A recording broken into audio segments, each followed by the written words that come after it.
En présence de Caïn et Abel, nous trouvons la loi ou le principe de vie se manifester par un contraste et un conflit.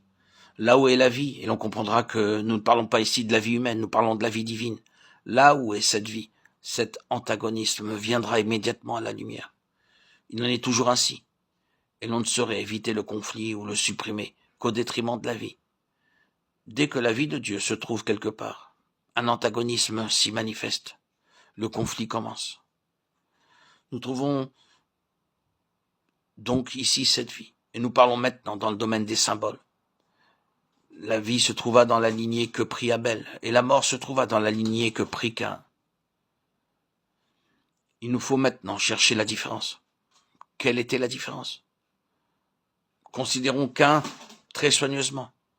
Nous pouvons être superficiels au sujet de Caïn et en arriver à des conclusions qui, tout en pouvant être très fondées et vraies, seraient cependant inadéquates.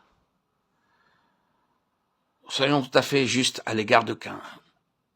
Caïn n'ignore pas Dieu.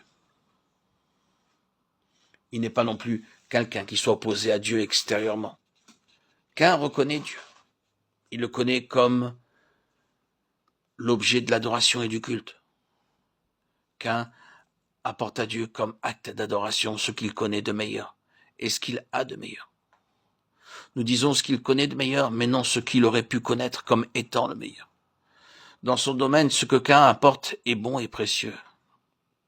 À moins de reconnaître cela et de l'exprimer ainsi, nous n'arriverons pas à comprendre la différence qui existe entre la mort et la vie.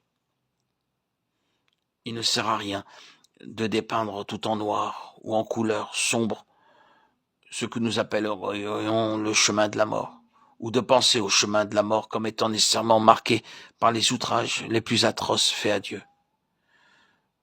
Il ne nous faut pas supposer que pour être dans le chemin de la mort, il soit nécessaire d'être ouvertement et positivement un antagoniste de Dieu, ou d'ignorer du Dieu, ou de refuser à Dieu une reconnaissance pratique. Il n'est pas nécessaire de faire ces choses pour être dans le chemin de la mort. Le chemin de la mort est quelque chose de plus profond que cela. Quelque chose de beaucoup plus profond que cela. Et cela est bien vrai. Oui, c'est le fruit de sa vie naturelle qu'apporte Caïn. Et c'est là toute la portée de son acte. Si nous le comprenons, nous nous approchons du cœur de la situation. En ce qui concerne Abel, son attitude nous dit qu'il nous faut mourir pour vivre. Nous n'avons en nous-mêmes rien à offrir à Dieu, rien qui puisse lui être agréable. Nous n'avons qu'une vie qui doit être répudiée. Abel reconnaît le péché, et il voit que l'âme pécheresse doit être livrée à la mort. Elle ne peut être offerte à Dieu, ni elle, ni ses œuvres, ni ses fruits. Nous le voyons du côté de Caïn. L'âme cherche à être acceptée sur la base de ce qu'elle croit avoir de bon en elle-même. Du côté d'Abel, l'âme cherche à mourir à elle-même.